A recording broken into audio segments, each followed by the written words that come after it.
This House believes that American feminists have an obligation to vote for a female president.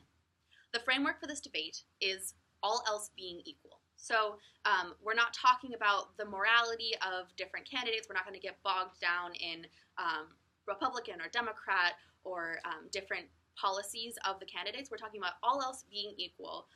It is better for American feminists to vote for the female candidate than the male candidate. We're talking about this in the status quo, and we're saying that the winner of this round is whoever can uphold the feminist ideals better.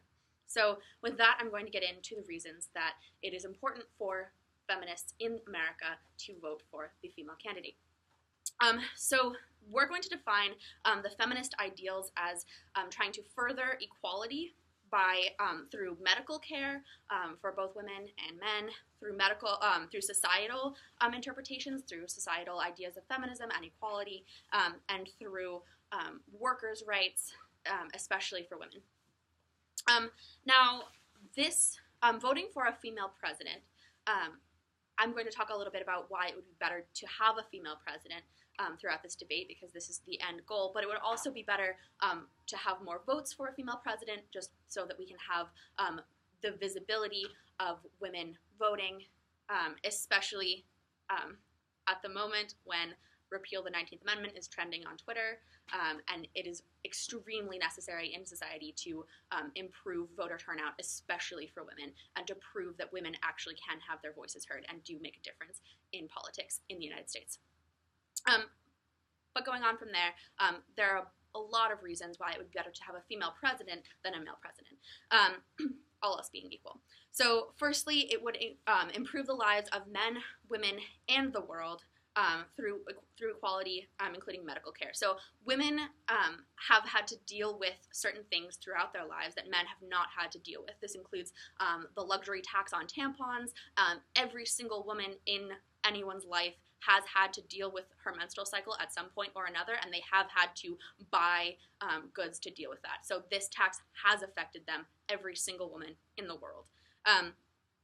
The pink tax, which is including the extremely exorbitant rates placed on any goods geared towards women rather than geared towards men, including medical care like birth and menopause and all of these hormonal issues that women have to deal with just purely based on biology that men have never had to deal with. So it's important to have a woman in office because she will be more likely to examine these problems and find positive ways to deal with them, whereas a man in the same office may not even have to think about this. So this would be furthering the feminist ideal, and it's much more likely that a woman in office would fund Planned Parenthood, for example, because they know that it's not all about pro-choice or pro-life.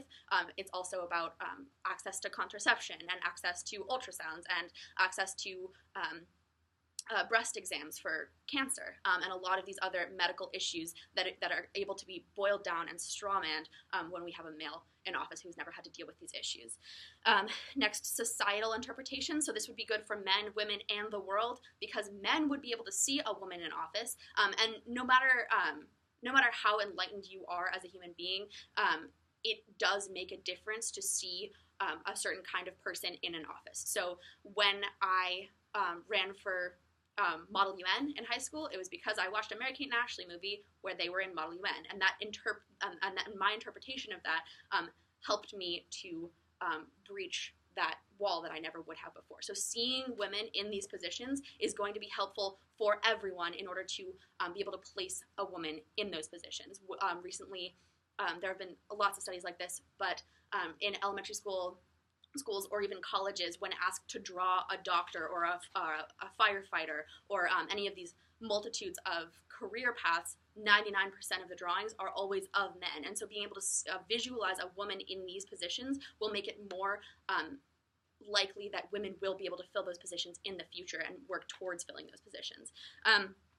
It would also help foreign relations, because we are behind in gender equality. The United States is falling behind in developed nations, and even some developing nations in terms of gender equality. And so other countries being able to see that a woman can become can hold the highest office in this country would give more legitimacy for claims, especially in the United Nations, towards gender equality that the United States is pushing forward, but is at the moment seeming kind of hypocritical about. It would also help push other nations towards more gender equality, so nations like Saudi Arabia or nations that are being held back in terms of gender equality would be able to see this, look at one of the world's superpowers moving forward, and be able to see that that's a viable option for them to fulfill. And lastly, it would be important for workers everywhere. So we're talking about these jobs that can be fulfilled. This is one glass ceiling that has never been broken. So in the status quo, there has never been a woman president, and so this resolution is particularly important at this point in time, right now, because at this moment it is not really possible for a woman to be president because it's never happened before. So we're not talking about having equal numbers of men and women being president. Maybe at some point in the future that would be a thing, but at this point in time, that has never happened, and so it's important to prove that to the American public, to men everywhere, and to women everywhere, to all future generations, and to the entire world, that it is possible for a woman to hold this high office. Because we have proven that women in office would be much more likely to think about these issues and much more likely to act on these issues, and pass this legislation that would help improve these goals that feminism is looking to achieve, but also because just the optics of having a woman in this office would be extremely beneficial, even if she were not to think about these issues that she has had to deal with her entire life just growing up as a woman. These two issues are really important, and either one could win the round by moving feminist ideals forward much more than the opposition can say they would move feminist ideals forward. But even if a woman is not elected based on these votes from women, it's still very important that they make their voices heard, and it's important to show that women are voting for women for all of the same reasons that we've stated here. So because of this, we're strongly proud to propose this resolution. Thank you.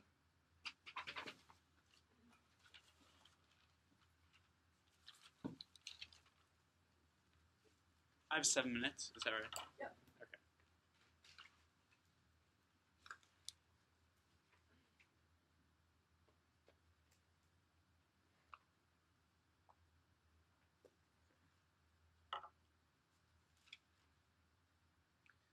We, the opposition, believe that political beliefs are inherently tied to the notion of feminism, and therefore we would like to offer a different interpretation of the meaning and significance of this motion in relationship to partisan political beliefs.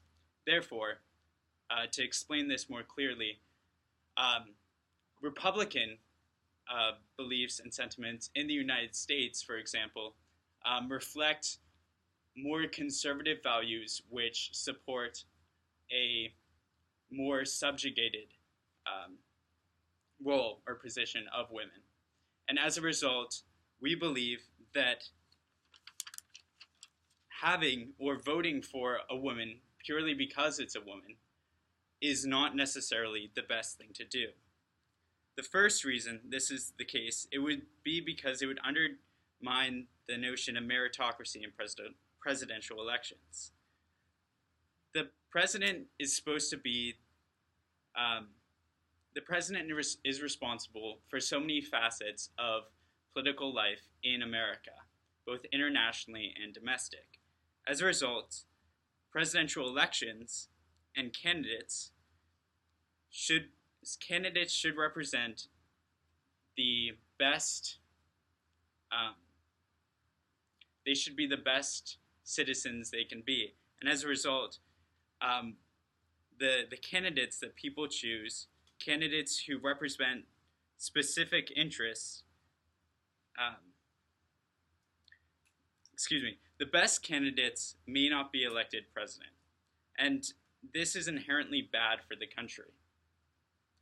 It would make candidates not necessarily be obligated to talk about important issues, but rather focus and play off of, in this case, their gender. And while gender is an important issue, and having a female president is very important for the feminist movement and for the country's values and history as a whole, it's not something that should be taken lightly, but rather something that should be allowed to happen gradually and in an organic way. The second reason this voting for a woman merely because she's a woman would be bad, because it means that you could vote against some of your values. Now, the purpose of voting is to prioritize what values you as a citizen have and reflect that in your specific vote. Voting for someone merely because of their gender can ultimately undermine this principle, because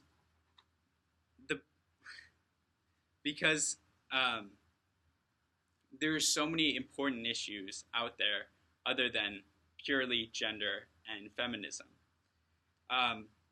And ultimately, by voting for someone who is merely a woman and you're voting for that person because they're a woman, can ultimately undermine the principle of democracy. Another reason this is bad is because it can corrupt the notion of feminism.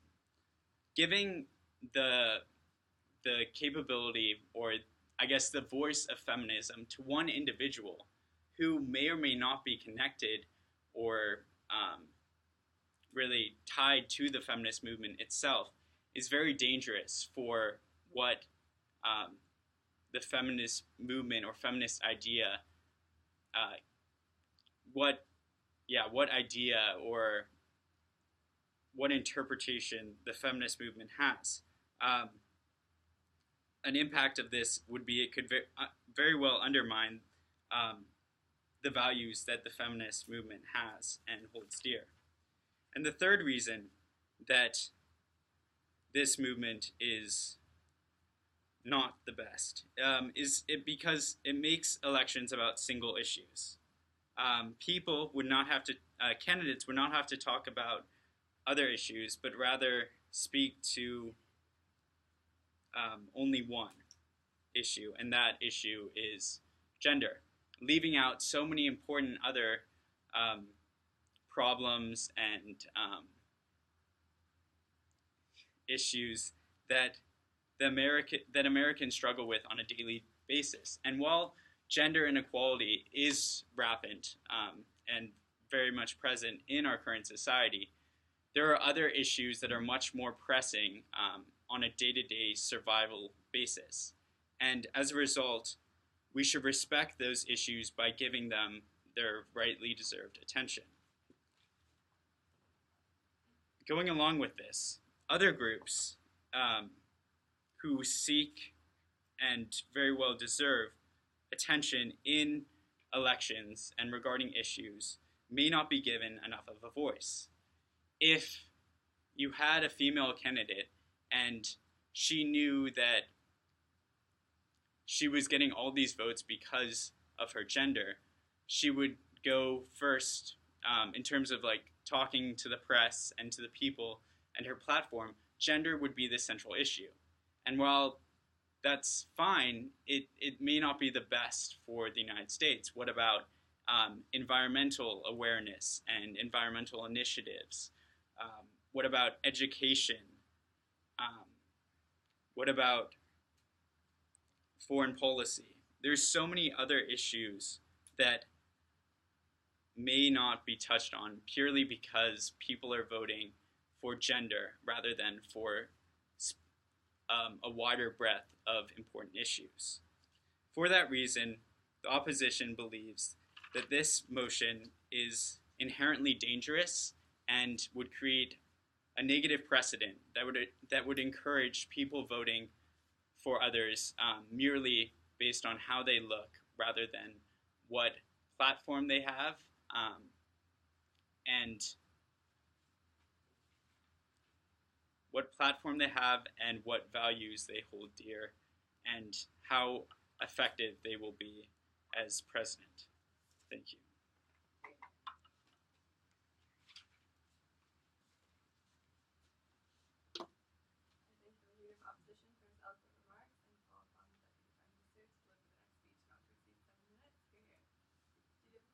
Yeah, I have a question. It's like a technical question. Like, can I ask during the debate? Yeah, the point of this is to learn for sure. Okay, so if somebody likes, if your opponent sets a framework that you like, You have to argue with that. Oh, okay. okay, All you right. can't like argue against it. Like you have to work within the framework. Is that? No, you can argue against it. Oh, okay. Okay, Yeah, but like make good arguments why it shouldn't be that way. okay. Right.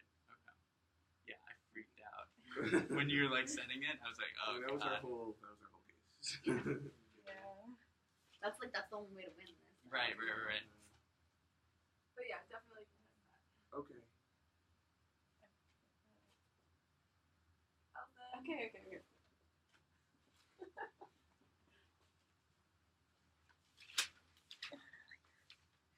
You also didn't like test the other aspect of the framework, which is like what this round should be judged on, and Oh, yeah. and you should because your points have nothing to do with feminism. Right. Okay. Yeah.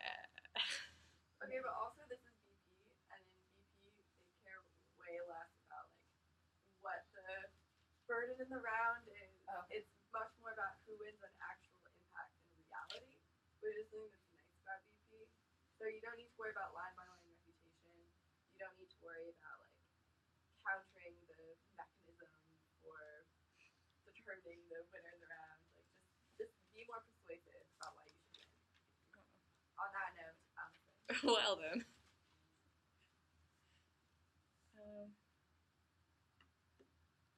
Okay, so I'm first going to start with the off case and bring up some of their points and explain why those points really don't matter in this round in the way that we framed the case. So we made it clear in the case construct that all else is equal, that this is about a male candidate and a female candidate who have equal values, equal morals, and are basically fighting for the same thing. And if you were an American feminist, you ought to vote for the female president.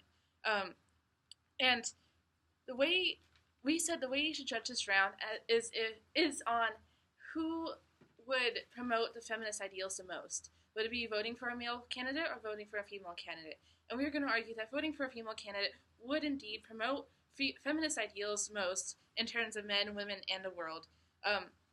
So with that, let's get started. So the first point is that this would undermine democracy and that candidates, you should vote for the best candidate because that's who should be elected president, right? Again, this is against our case construct that all things are equal, and it would be impossible to argue every specific case if we were debating things that weren't equal. Like, it just wouldn't be possible. So the only way to have this debate is if we were arguing as if everything was equal. Their second point was that we would vote against values and what we believe in just because it's a woman president. Again, this goes against our case construct. And they also say that this would be a corrupt notion of feminism because we were voting against our values. But we actually would not be voting against our values if both candidates had the same values. Their third point was that this makes elections about single issues and that gender would become the central issue. So this really doesn't matter if it doesn't matter if it's about a single issue if voting for a female president would support the feminist ideals and support the feminist ideals, like we said in our in the Prime Minister's speech, of medical, societal, and working women, men, and the world. Opp in their first speech accepted that the round will be judged on which side promotes feminist ideals, and this is what the round really should be judged on. So again, they said that gender becomes a central issue, and they talked about other ideals such as like environmentalism, and talking about other ideals that are not part of this round. This also would create a negative precedent based on how like a candidate will look. This is exactly what we are fighting for. We don't want people to vote on how a candidate would look. That's why voting for a female president would uphold the ideals of voting for someone who you think is capable and will promote feminist ideals the most. And that's really the point of this round. And we're going to prove to you why voting for a female candidate, with all else being equal, would actually promote these female ideals. So just go back onto on-case. So our first point was how this would, if you were voting for a female candidate, this would inevitably improve medical care for women and men and around the world. So if you have a female candidate in power, they are more likely to think about these ideas, such as the luxury tampon tax, the pink tax, and like examples of the pink tax are like razors cost more than men razors. Why? We should probably sort that out and have legislation to go against that. And men don't have to deal with these issues on a day-to-day basis, so they won't be thinking about them all the time as a woman president would. She would be more likely to, like, these ideas would be further up in her agenda because she thinks about them more than the male candidate would. And she thinks about them through the perspective of a woman, and therefore can bring about a different perspective in legislation, and will be more likely to push this legislation through Congress because it matters to her and she knows how much it matters to other women, where a male candidate, like, inevitably wouldn't be able to do that. So our second point was that having a female president would improve society. So again, you would see a female in a position of power. This would not only break glass ceilings in turn, like other societies and other countries' foreign relations will see that the United States has a female in power, and they'll see this as, oh wow, we're finally catching up to gender equality. It'll give us more legitimacy because these foreign countries will see that we have a female in power and that we're working towards gender equality. And so this will improve society because women also, having a woman in power, other women in the United States will be more likely to participate in politics because they'll see that there's someone in power that actually knows and understands what they're going through and understands what they want to have passed through legislation. And so seeing a woman in power, they will feel like there's someone who understands them, and if they go out and vote, then this person would be more likely to take their side. So this will promote equal representation in the voting office, and so this will inevitably bring about more fair legislation that will encompass women's rights as well as men's rights, and just bring about a better society in the U.S. overall, a more fair and more equal society. So our third point was that it would improve workers. Again, it'll break the glass ceiling. They'll see that there's now a female in the highest position of power that you can be in this country. And so this will inevitably break glass ceilings throughout corporations. Women will be able to become CEOs. And having a woman president, again, could promote equal pay in the workplace because these are, again, things that are important to her and things that she'd be more likely to pass through legislation. And all of these points that we just went through have gone entirely uncontested by the first speech. So there's really nothing to argue against on that side. So for all these reasons, we are very proud to propose. Hear, hear.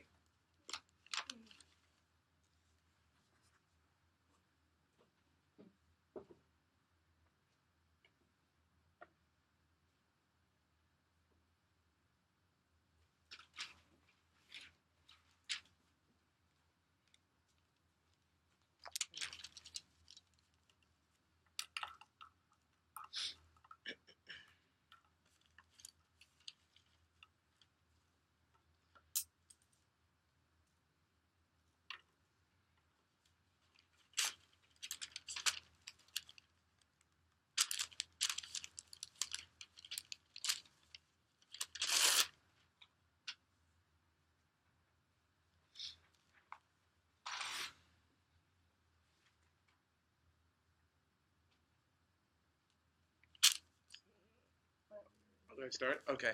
I thought I was going to start. Oh, do you have a timer? Oh, yeah. 7.5?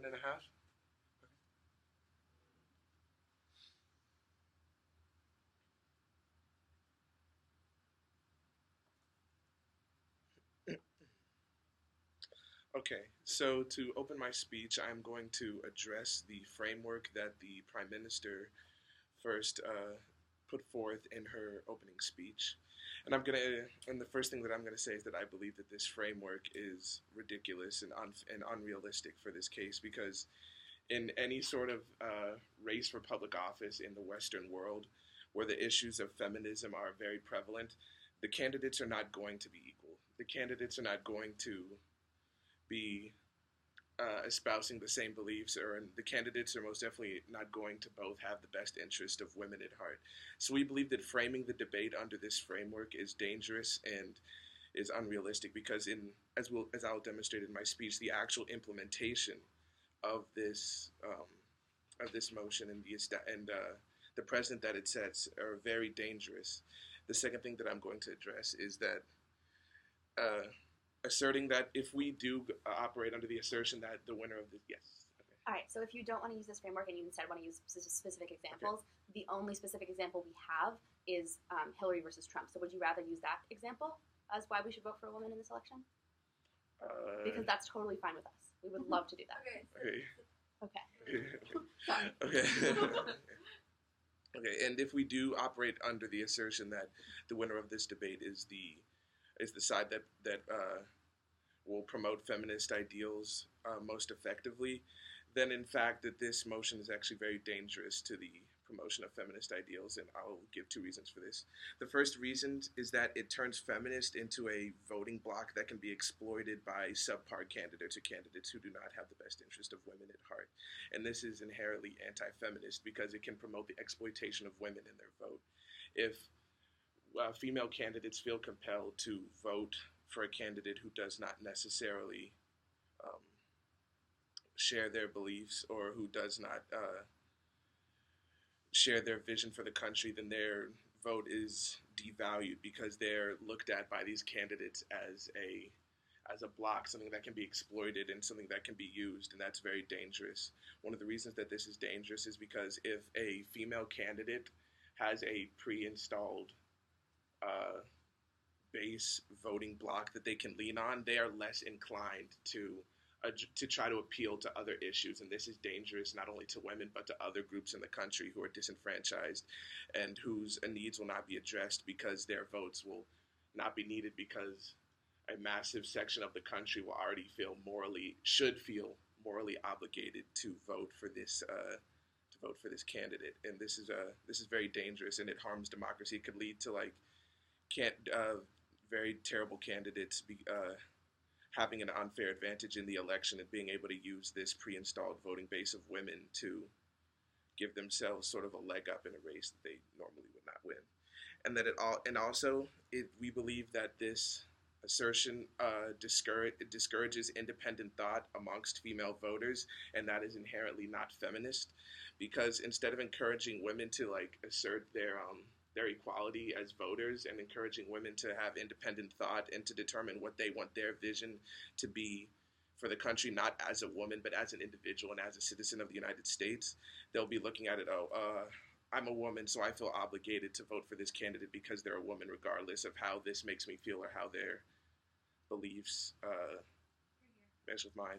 And we believe that this is inherently unfeminist, and it actually sort of marginalizes women in a way that sort of the black voter has been marginalized, and that they vote as a monolithic bloc. And as you see, this it means that issues that affect the black community are often unaddressed because the black community is pretty much a guaranteed vote in the pocket of the Democratic Party. So the issues that are facing minority and urban communities and urban decay are not addressed because, the African American community is going to vote for a Democrat, so why should we have to address their issues? It's not like they're going to vote for a Republican. And we believe this is incredibly dangerous, especially considering the breadth of issues that women in this country face and they need representation on, particularly women's health. So if women are considered a block and that they're just going to be in the pocket of a female candidate, then this would actually we believe that this would actually lead to the issues of female citizens being sort of relegated to the background or not being addressed at all, similar to how minority issues have been in recent years. Okay, and now we're going to move off case to our independent points. Okay, so the first point that I'm going to make is that male candidate is actually a response to the point they made about how female candidates will feel more compassion and will identify more with the plight of women in this country, particularly with regards to the pink tax and women's health. I would like to assert that there are many, many candidates who are male who also feel like an obligation to combat these injustices and inequalities and are actively doing this right now. So I do believe that the way to address these issues is not by consolidating women into a block that can be exploited, but if you simply encourage women to really look at the candidates and see who's really going to stand for them and to really be vocal and to encourage these candidates to address the issues that I don't believe that it requires a female candidate or a female president or a female senator or whoever to address the issues that face women today. And I believe that it's sort of, as I said before, it's actually very anti-feminist to assert that only women are capable of addressing the issues that women face. So I believe that is unequal, and it discounts the view of men, and it presumes that men just do not care about the... So men were in power for a really, really long time, and things only started changing once women did start to gain power. Can you explain why the men over those hundreds of years didn't change things? The societal change has really had a big impact on politics, and now because of the fact that men are more conscious of the plight and the struggle of women, I do believe that male candidates today, you can't really hold them to what male candidates of like 1915 did.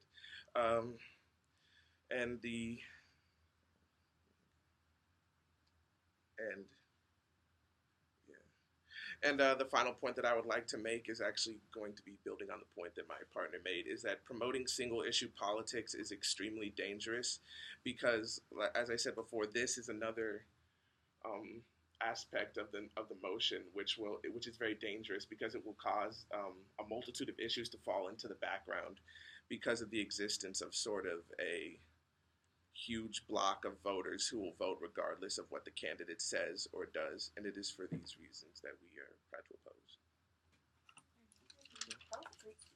Yeah. Thanks, I was like really worried.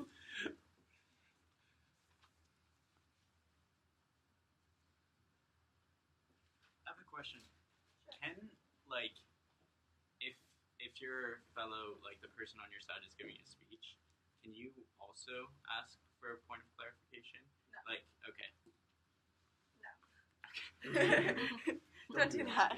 No, you can't even ask a point of you can't even ask a question of someone who's on your side, even if it's not your team. Oh, okay, Yeah. Gotcha. Yeah, so make sure you don't do that because the judge will like laugh at you probably. It's so dark. It's hard to read notes up here.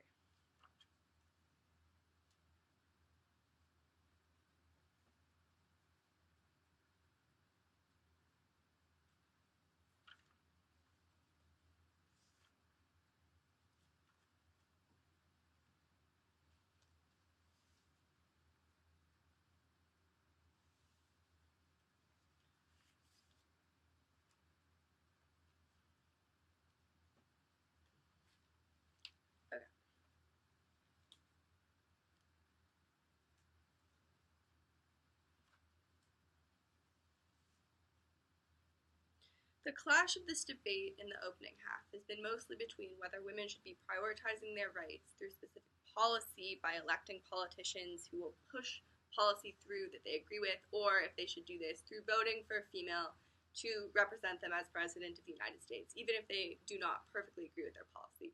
I'm going to show you why it's likely that these women would push policy that all women would agree with, and why it's likely that this woman would be more qualified than her male counterpart.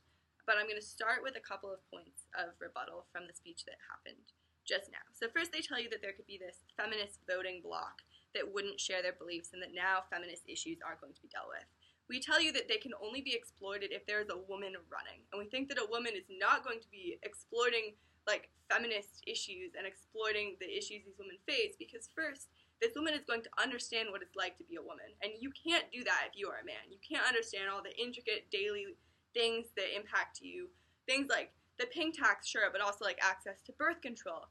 All of the different things like 75% pay grade. The reason that we haven't had a female president yet, because there's so little access to power.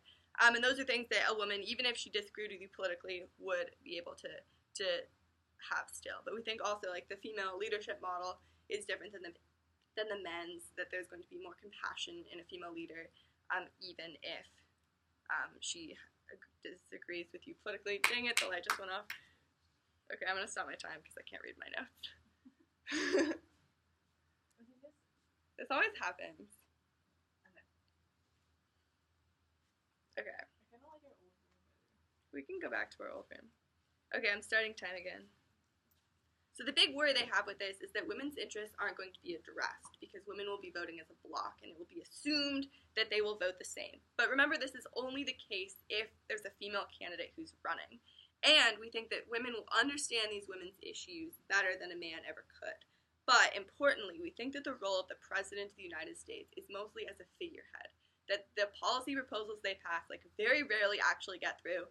Like, look at Obama. One of the big things that he's famous for is LGBTQ plus rights, and that wasn't even something that happened because he pushed it through. That's just something that happened under his administration because of the court system.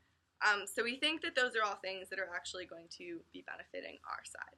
But I have two main points of extension for you today.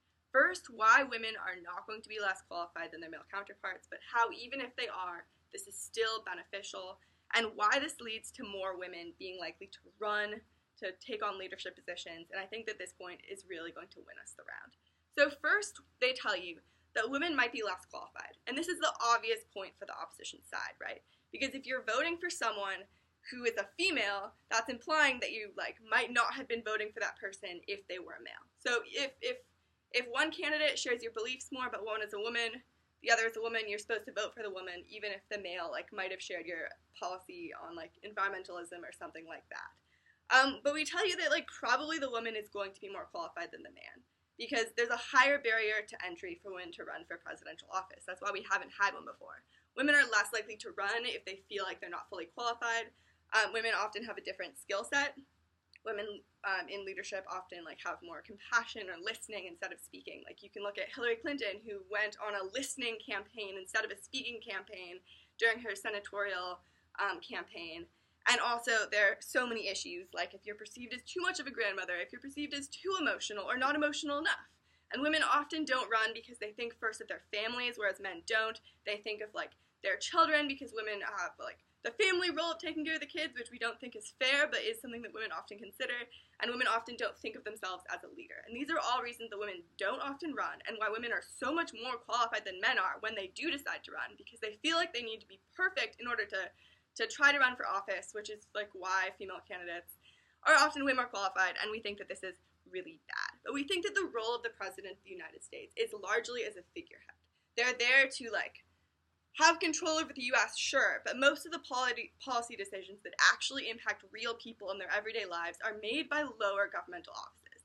Things like your state representative, things like the attorney general in your community, things like your mayor. And women are much less likely to run for these positions, and often these elections are unopposed. So we think that the best possible result is you have a female in office, and now women see themselves as being possible leaders. The reason women don't run now is because they don't think that they could be a successful leader. But if they see that there is a leader holding the highest office, arguably in the world, then they will feel more empowered to take on these positions. The opening government team said that women will vote because they feel more understood and therefore will get more involved in politics. What closing government is distinctly giving you is how these women are going to now take on leadership roles in their community, how they're going to go out and try to get elected to their city council, to mayor. In the status quo in the U.S., women are just as likely to get elected as men are when they actually run, but they just don't run. That's why our congressional percentage of women is so abysmal. So we think that by having a female leader as president, we're now going to get more women coming out into not only to vote, but also to run in these elections. And this is how you access the benefits that opening government told you in their case. All of these small policy decisions that are made every day in every city around the country are now going to be made better because there are women there. Like, not only will women make decisions that are better for women because they understand their position, but also, like, now you have more diversity at the table. You have more voices and differing opinions, which we think is always beneficial for making these decisions. But we also think that this is going to be really beneficial for young girls and also for people around the world. Because remember that people do look to the U.S. as a model of how to act and what is right. And so we think that you're going to get more countries around the world giving more rights to women and understanding that women can be leaders and can take on leadership positions, which we think is really unique on our side of the house. The main argument that side opposition has is that this undermines the meritocracy, that it's better to vote for someone who is sharing your policy goals. But what we tell you is that it's better to vote for someone who is going to represent you and your person the best. And we think that even if you're voting against a few of your values, even if they're not sharing your idea on environmentalism or on taxation or something like that, we think that the biggest way that they're going to impact your lives and the biggest way that the president is going to impact the future, especially the first female president breaking through these giant barriers, is by opening the floodgates and empowering millions of women not only to take on leadership roles in their communities, in their schools, running for associated student government and things like that, but also taking these female leaders and empowering them to then be the more qualified people. Oftentimes we lose out on having the most qualified politician in office because they were a woman and they didn't feel empowered to run. We think that that is really terrible, and the only way that you get that is if feminists in America feel an obligation to vote for the candidate who is going to make the biggest difference in the long run, which would be the female in this case. Thank you, and very proud to propose. Thank you.